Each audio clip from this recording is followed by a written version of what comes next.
orden de Dios, para ser nuestro Maestro y que enseña los caminos de la verdad.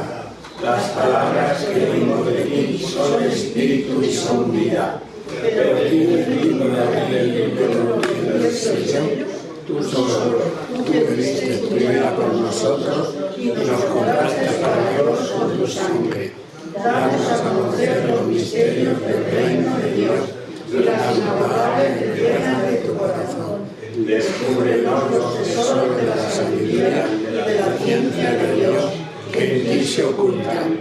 Haz que tu palabra penetre en nuestras almas, guíe cual luz nuestros pasos, ilumine nuestra senda, hasta que amanezca el día sin de las tinieblas.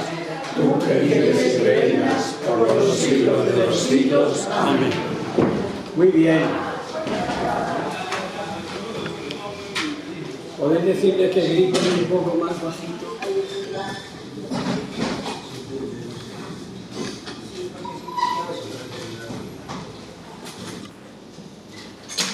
El lunes pasado comenzábamos el capítulo 8 de este libro del Apocalipsis y leíamos los primeros 6 versículos.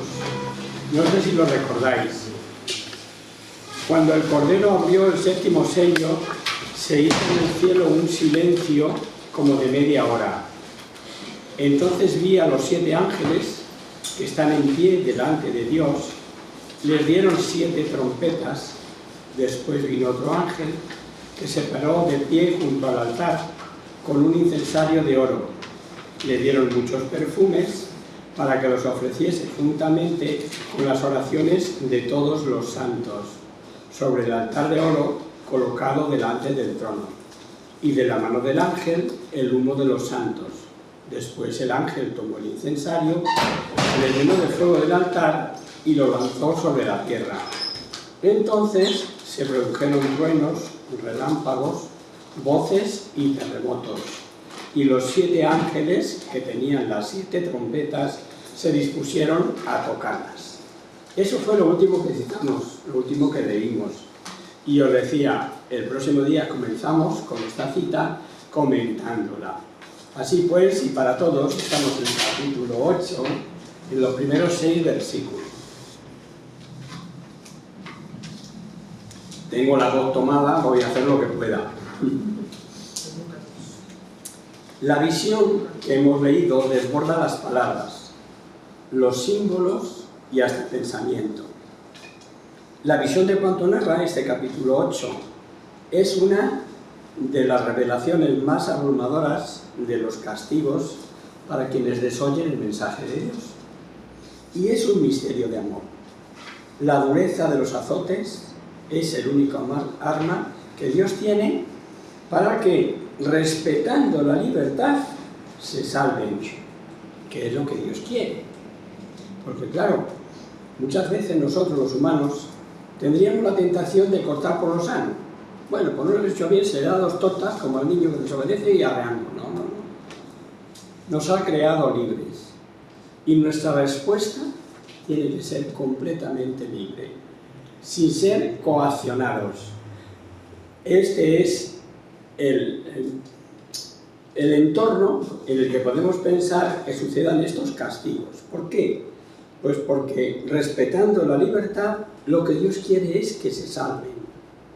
Se repite que las oraciones de los fieles son y van como perfume al incensario de oro que porta el ángel. Una alusión clarísima a la intervención de los ángeles en favor de los hombres. Doctrina, por otro lado, muy repetida en el Antiguo Testamento. Y las plegarias tienen el doble efecto de mover a los hombres a aceptar la misericordia y el de que, aun rechazada la misericordia, el castigo puede tener algún efecto saludable.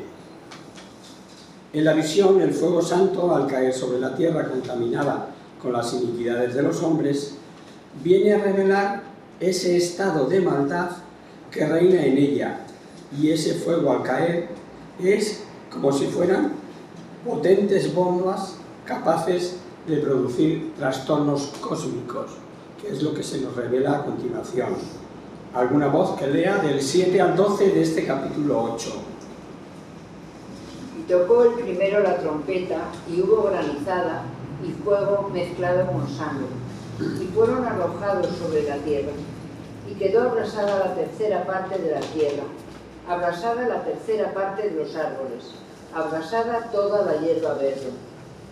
Y el segundo ángel tocó la trompeta, y algo así como una gran montaña, ardiendo en llamas, fue arrojado al mar. Y la tercera parte del mar se convirtió en sangre. Y murió la tercera parte de los seres creados que viven en el mar, y a la tercera parte de las naves fueron destruidas. Y el tercer ángel tocó la trompeta, y cayó del cielo una gran estrella, ardiendo como una antorcha, y cayó sobre la tercera parte de los ríos, y sobre las fuentes de las aguas. Y el nombre de la estrella es el de Ajenjo, y la tercera parte de las aguas se convirtió en ajenjo. Y muchos hombres murieron por las aguas, porque se habían vuelto amargas. Y el cuarto ángel tocó la trompeta, y fue azotada la tercera parte del sol, la tercera parte de la luna, y la tercera parte de las estrellas, de modo que se oscureció la tercera parte de ellos. Y el día no brilló en su tercera parte, y otro tanto la noche. Y miré, y oí a un águila que volaba en lo más alto del cielo decir con gran voz: ¡ay, ay, ay!, de los que habitan sobre la tierra, por causa de los demás toques de la trompeta de los tres ángeles que están para tocarla. Muchas gracias. Es evidente, y ya lo hemos repetido más veces, que no hay que tomar al pie de la letra, ni siquiera en sentido alegórico, tratando de dar un sentido determinado a cada detalle. En conjunto, sí que podemos ver la acción de la justicia divina, que castiga obrando sobre una naturaleza que él había creado para el provecho humano. Y esto sí que es de interés cara al mensaje, sobre todo porque sabiendo que cuanto ve Juan no son sucesiones de tiempo, sino que todo ocurre en un solo tiempo, el que hemos dicho, desde la ascensión a su segunda venida. Claro que nos interesa, dado que ahí entra nuestro tiempo. En cuanto a las trompetas, simbolizan la llamada de Dios.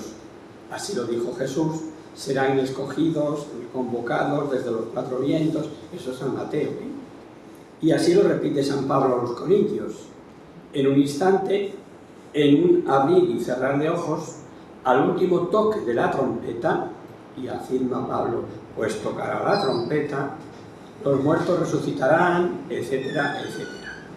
Igualmente, a los fieles de Tesalónica, que tenían aquellas dudas sobre perderse la venida de Jesucristo, San Pablo les dice: el mismo Señor, a una orden, a la voz del arcángel, al sonido de la trompeta de Dios, descenderá del cielo y los muertos en Cristo resucitarán, etc. Eso por lo que se refiere a los tesalonicenses. Sobra decir que todos los sellos son abiertos por el Cordero, ya que de él dependen todos los acontecimientos. Un paréntesis. ¿Habéis pensado, al ver a Jesús así, como Cordero, dueño de acontecimientos, dueño del cosmos, dueño de la historia, que es el mismo que vimos mendigar a nuestra puerta? ¿El mismo que nos ofrece trato de amistad? ¿El mismo que viene a nuestras almas cada vez que comulgamos? ¿No os parece que son personas distintas? Valdrá la pena recordarlo cuando comulguemos la próxima vez. Las calamidades que producían los cuatro jinetes, acordaros, afectaban a la cuarta parte de la humanidad. Ahora habéis visto que abarca un tercio. Y toda esta nueva serie de visiones se refieren a lo mismo, posiblemente, pero bajo símbolos distintos, pero sin duda más concretos. El toque de la primera trompeta provoca calamidades en tierras, plantas, afecta a las propiedades. El de la segunda sobre el mar y cuantos animales en el mar viven y naves que lo surcan. afecta al comercio, obviamente. Y el de la tercera, sobre ríos y fuentes. Ahí afecta algo que es de necesidad al hombre, la bebida. Causaba muerte por la amargura de lo que habían de beber. De ahí el nombre de ajenjo que hemos leído. Y no olvidemos que este nombre de ajenjo suele ir ligado a castigo por injusticias e idolatrías. Dice, por ejemplo, el profeta Amós: toman el juicio por ajenjo y echan por tierra la justicia. Por supuesto que todo pecado produce, después de cometerlo, amargura. Y el toque de la cuarta trompeta ocasiona el oscurecimiento en la tierra. Se oscurece la tercera parte del sol, de la luna y de las estrellas. La tierra, el mar, las aguas y los astros heridos en un tercio. Todo muy convencional y artificial para significar los castigos que vendrán sobre el mundo. Veréis que solo quedó sin herir el aire, que lo será al sonar la séptima trompeta. Y os repito que pese al mensaje, sin fijarnos en lo convencional o no, en lo artificioso o no, hoy podría darse el que, si Dios lo permitiera, el hombre, con sus dominios sobre el átomo, dejara la tercera parte de la Tierra totalmente arruinada. Bastaba con que se liasen dos de las naciones dotadas de todo un arsenal de bombas, no ya atómicas, sino de nueva generación de hidrógeno. Y el último capítulo, o sea, el último versículo de este capítulo 13, habla de las 3 calamidades anunciadas por un águila de poderosa voz. Sigue la proclamación de las amenazas. Leamos el versículo 13. Ahí donde estábamos. Y en mi visión oí también la voz de un ángel que, cerniéndose a lo más alto de los cielos, decía con voz potente: ¡ay, ay, ay de los que habitan en la tierra! ¿Ese es el 13? Sigue. Pero del 13 del número 8, ¿no? No. Ah, no. Capítulo 8, versículo Número 13. 13. 8, 13. Ese Ay, es. ay, ay de los que habitan en la tierra, a causa del clamor de las 3 clarinadas que van a dar los 3 ángeles, que aún quedan por tocar sus trompetas. Sí. Vale. Hay un tiempo entre trompeta y trompeta, como esperando la conversión, y al no darse, el ir ascendiendo la dureza de cada azote. Algo parecido a los castigos cuando las plagas de Egipto, que conocemos, ¿no? Y recordar que allí solo cedió el faraón cuando el castigo llegó a los hombres. Algo más que pudiera desprenderse de las enseñanzas de este capítulo 8. ¿No nos estará diciendo que existe una unión muy estrecha entre los acontecimientos escatológicos y la oración de los santos? Ya en el capítulo 6 vimos que a la pregunta de ¿hasta cuándo, Señor?, la respuesta fue que hasta que se completara el número de los consiervos. Lo que está repetido en toda la Biblia es que la oración actúa sobre Dios y las intercesiones, por ejemplo, de Abraham en favor de Sodoma o de Moisés en favor de su pueblo, Dios le dice: le perdono porque me lo pides, le perdono según me lo pides. Deberes para casa, leemos para recordar este modo de hablar ellos con el Señor en Números 14 o en Génesis 18. Y es que veréis como si le costase trabajo y si lo concede el Señor es por la oración de Moisés o por la oración de Abraham. ¿Y qué podemos decir del Padre Nuestro? La oración enseñada por Jesús, ¿qué contiene? 7 peticiones. Y si Jesús dice que las pidamos, es que el Padre quiere concederlas. Es algo así, como si cada vez que nos ponemos a rezar el Padre Nuestro, el Señor, ¡paf!, abriera el oído, a ver qué me está diciendo Brígido, a ver qué me dice Adolfo, a ver qué... Ponéis ahí vuestro nombre, cada uno. ¿Qué le estás pidiendo a Dios que Él quiere darte? Y la historia nos ha enseñado que el mundo cambia y mejora más por la oración en influencia de los santos que por la de políticos y sabios de este mundo. Y con esto entramos en un nuevo capítulo, el capítulo 9. Con el séptimo sello, en medio de aquel expectante silencio, el águila lanza sus ayes, lo hemos oído. Con las 4 primeras trompetas dimos los castigos para los enemigos de la Iglesia.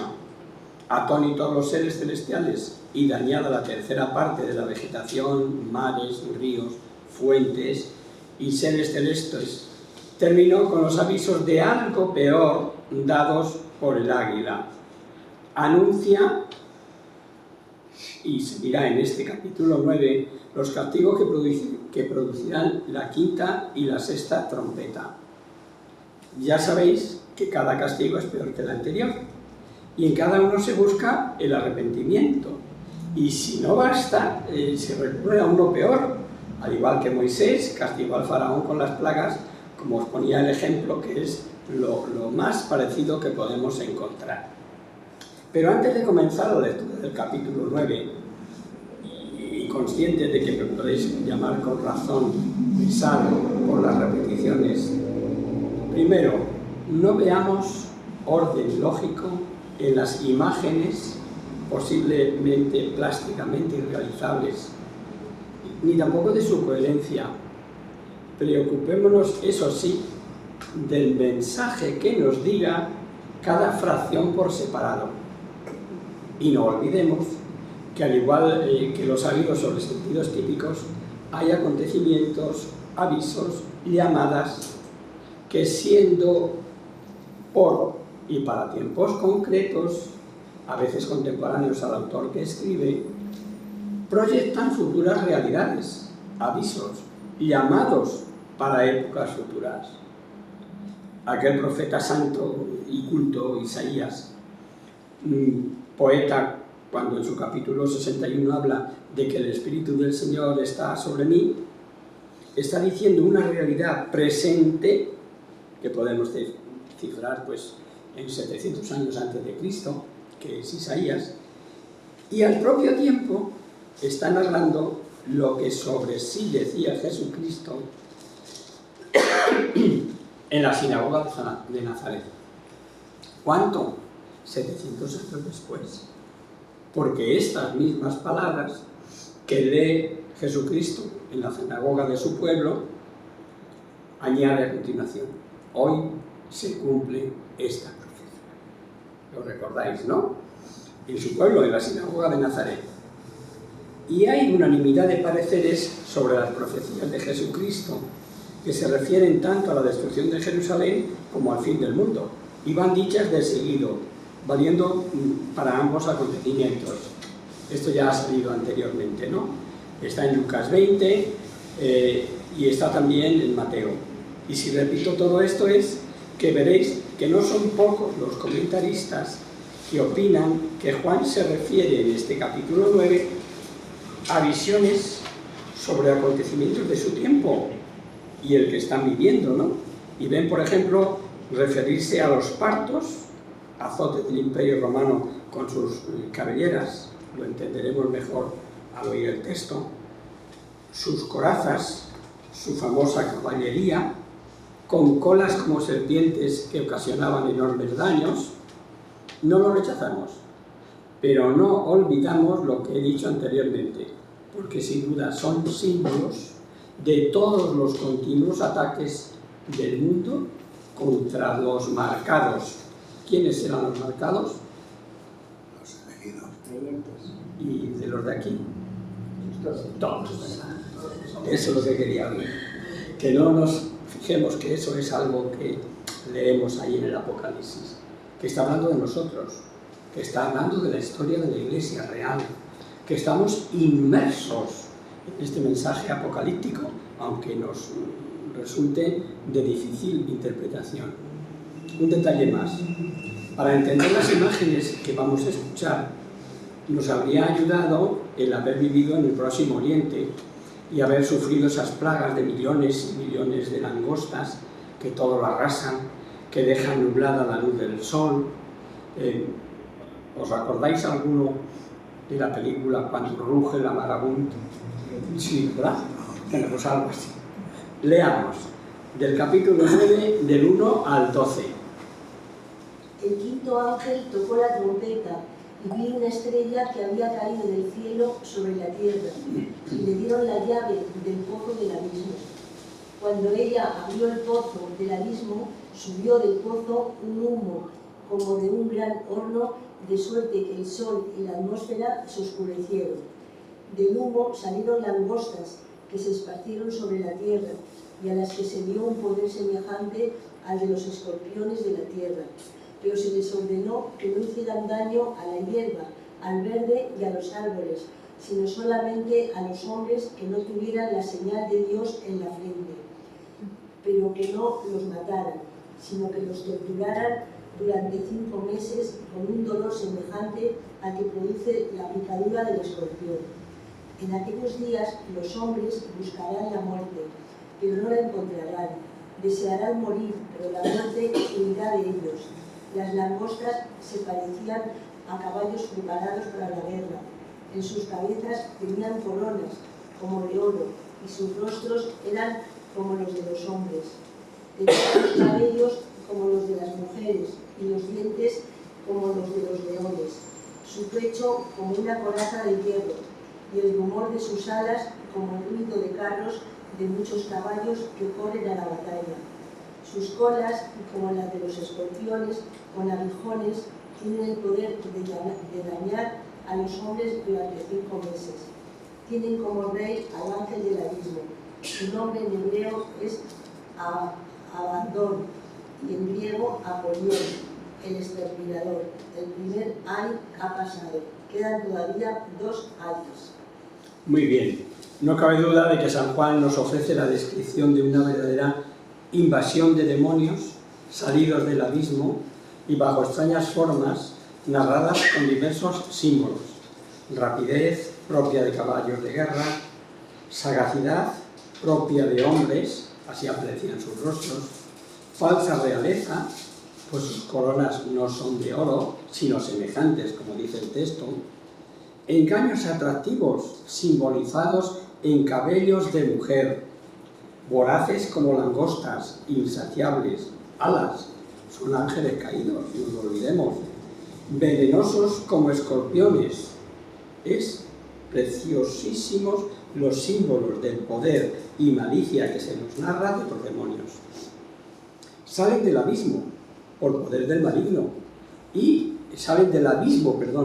por el poder del maligno, y entre oscuridad, humo y tinieblas, y tratarán de dar muerte y error en las inteligencias. Ahí están las causas, los orígenes de herejías, de apostasías. Dios va a permitir la lucha contra la Iglesia, después vendrá la derrota de los ángeles malos. Por los sabios designios de Dios, a veces no entendidos por nosotros, la caída de los ángeles malos es la que provoca la ruina del mundo, que a veces nos quedamos sin saber de dónde ni por qué. Terremotos, cataclismos, desgracias. Una clara enseñanza del Apocalipsis y que parece olvidada por algunos y callada por cobardía por otros, es la presencia activa de Satanás y sus tropas, sin que los señalados tengamos nada que temer. Hay, en lo que hemos leído, una relación entre la condenación de los ángeles y la ruina de los hombres. Si bien ya sabemos que Dios no va a permitir que tengamos una fuerza mayor por encima de la que Dios da para vencer la tentación. Esto, que es una cita preciosa, que a mí me parece que deberíamos tenerla en la memoria y saberlas siempre. Está en 1 Corintios 10:13 y dice: por tanto, el que crea estar firme, tenga cuidado de no caer, no os ha llegado ninguna prueba insuperable. Dios es fiel y no permitirá que seáis sometidos a prueba superiores a vuestras fuerzas. Ante la prueba os dará fuerza para superarla. Palabra de Dios. Esto, no me digáis que no es un consuelo. Después de todo esto que estamos leyendo, pues ninguna cosa con la que nosotros, cada uno de nosotros, no pueda superar la tentación. Esa estrella que hemos oído, que cayó del cielo sobre la tierra y a la que se le permitió dar suelta a todos los poderes infernales, es posiblemente la que dijo Jesús ver caer del cielo, ¿recordáis? Veía yo a Satanás caer del cielo como un rayo, dice el Evangelio de Lucas, hablando Jesús a la vuelta de los 72 discípulos. El pensamiento de muchos teólogos es que el pecado de los ángeles fue por haber escogido Dios al hombre y no al ángel, para que, unido a su naturaleza, llevase a cabo la redención. El ángel, ante una naturaleza tan inferior a la suya, aunque se uniera a ella la segunda persona de la Santísima Trinidad, dice aquello de no serviré. No soportó el tenerse que inclinar y adorar a Jesús, hombre, sin dejar de ser Dios, y negarle su misión y el culto debido. Y así se comprende la lucha satánica contra Jesús y contra los redimidos. Y así se comprende que una naturaleza tan superior a la humana, como es la angélica, llegase en su locura hasta ofrecer todos los reinos del mundo si ese Jesús le adorase, lo que él se había negado a hacer. Por supuesto son opiniones, pero muy razonables, y en nada chocan con los detalles de la revelación en este tema. Otra revelación permanente es que el mal, el daño, la influencia satánica nunca será total para los sellados. En cambio, el gozo que les espera, que nos espera, sí es eterno. Si tenemos en cuenta que el daño es a los no sellados, y estos son los que rechazan a Dios, los que se dejan seducir por Satanás, veréis que acertado es el dicho famoso de que así paga el diablo a quienes le sirven. Y justo es que sean atormentados por ellos. La visión dice ser como plaga a muchos. ¿Recordáis el demoniado de Gerasa? Cuando Jesús le preguntó cuál era su nombre, respondió: Legión es mi nombre, porque somos muchos. Nunca el daño será más que el que Dios permita. Y vemos que Dios no les permitió atentar contra la vida, sino únicamente atormentarlos. Y la razón ya es bien conocida. Dios ni busca ni quiere la condenación del hombre. Y por eso, en divina paciencia, castiga, espera el arrepentimiento, siempre dispuesto a perdonar. ¿O no habéis oído aquello de que mientras hay vida hay esperanza? Luego ya no hay remedio. Pero Dios espera. Y es curioso que estos dañinos seres sean semejantes a langostas y en cambio reciban orden de no dañar la vegetación, sino a los hombres, y con daños de escorpión. El detalle de que la tribulación durará 5 meses es símbolo de tiempo indefinido, que ya dijimos que era el significado del 5. Y una consideración muy interesante: los males son causados por instrumentos satánicos.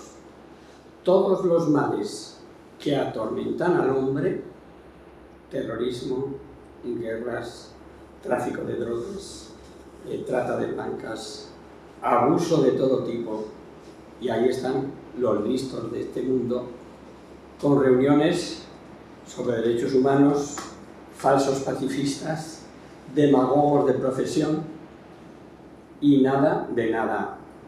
Si en vez de las armas que usan de estudios, documentos, resoluciones, simposios de todo tipo, se usasen, os decía que antes de terminar este capítulo 9, unas aclaraciones sobre lo que vamos a escuchar. La voz que se oye al sonido de la sexta trompeta dice que salía de los cuernos del altar. Algunos traductores dicen de los 4 ángulos del altar. Las dos traducciones valen, porque lo cierto es que el altar tenía en sus 4 ángulos un cuerno. Basta ir a Éxodo 27 si queréis verlo. Señal de fuerza. Y aquí, fuerza del poder divino sobre el altar. Y a ellos se podía uno agarrar como defensa. Sabemos que cuando Adonías huía temiendo la venganza de Salomón, dice el libro de los Reyes, que se levantó y fue al tabernáculo de Yahvé a agarrarse de los cuernos del altar. Tal fuerza tenía ese agarrarse a los cuernos del altar, que si el refugiado era un asesino, el texto dice que lo arrancarás, tal, de esa asidero de los, ¿no? Así está escrito en Éxodo 21. Los 4 ángeles, que estaban preparados para dar muerte a los hombres, dice la visión que estaban ligados sobre el gran río Éufrates. Ese río tan bíblico fue siempre punto de partida de los enemigos del pueblo de Dios. Que en los días de Juan podían ser los partos, los que arrasarían, sí, pero sabemos que de allí salieron asirios, babilonios, persas, escitas, todos los enemigos de Palestina, que sufrió de ellos tantas devastaciones. Vamos a leer ahora de este capítulo 9, del 13 al 19. Y el sexto ángel tocó la trompeta y oí una voz salida de los 4 cuernos del altar de oro, que está delante de Dios, que ordenaba al sexto ángel que tenía la trompeta: suelta los 4 ángeles que están atados junto al río grande, el Éufrates. Y fueron desatados los 4 ángeles que estaban aparejados para aquella hora, día, mes y año, en que debían dar muerte a 1/3 de la humanidad. Y los ejércitos de caballería sumaban 2 miriadas de miriadas, 200 millones. Oí su número, los caballos y sus jinetes, cual se me ofrecieron en visión. Estos llevaban corazas rojas como fuego y jacinto, piedra de azufre, y las cabezas de los caballos como cabezas de leones, y de sus bocas sale fuego, humo y azufre. De estos 3 azotes del fuego, humo y azufre que sale de sus bocas, murió 1/3 de la humanidad, porque el poder de los caballos está en sus bocas y en sus colas. En efecto, sus colas son semejantes a serpientes, tienen cabezas y con ellas dañan. El resto de los hombres que no murió de estos azotes no mudaron su proceder respecto a los ídolos fabricados por sus manos, ni dejaron de dar culto a los demonios, a las efigies de oro y plata, de bronce, piedra y madera, que son incapaces de ver, de oír y de caminar, ni se arrepintieron de sus homicidios, de sus hechicerías, de sus fornicaciones, ni de sus hurtos. Perfecto. Brevemente, ¿no? La masa del ejército, si os habéis dado cuenta, es impresionante. Miriadas de miriadas, más de 100 millones. Y hay como un querer decir que al igual que los ángeles son el número enorme, las fuerzas del mal, así son las 2 fuerzas contendientes, la del bien y la del mal. El azufre ardiendo y humeante son los elementos típicos de descripciones demoníacas y del infierno. Y al final del capítulo impresiona a quienes conozcan lo que es la misericordia de Dios y de lo que es capaz el hombre seducido por los ídolos. Veis que es una idolatría de ayer y de hoy. Ayer de plata, de madera, de bronce, que los arrastraban a cometer aberraciones, a despreciar la ley del Creador, cometiendo homicidios, robos, fornicaciones. Hoy, ídolos igualmente, que el hombre adora despreciando a Dios único, y verdadero dinero, poder, placer, a costa de brutales injusticias. Y como ya decía San Pablo a los romanos, de la idolatría proceden todos los demás pecados, incluso los más vergonzosos. Impresionante la revelación de los últimos versículos maléficos. homicidios, fornicaciones, robos, suponen adorar a los demonios. Misterio insondable. La libertad del hombre es por parte de Dios tan respetada que hasta permite que sus planes queden, a nuestro parecer, como frustrados. Lo que decidirá a los pecadores a volverse a Dios es la exaltación de dos testigos simbólicos que aparecerán. Y aunque no se expresa concretamente la gran tribulación narrada en este septenario, debió de constituir para los cristianos una purificación espiritual de la que salieron más fortalecidos en su fe y esperanza. Juan, quien vimos como vidente elevado al cielo, ahora está en la tierra, pero eso ya es a partir del capítulo 10, que lo cogeremos el próximo año, ya porque el tiempo se nos ha terminado, ¿no? Entonces, el próximo año, que sepáis que comenzaremos con este capítulo 10 de Apocalipsis.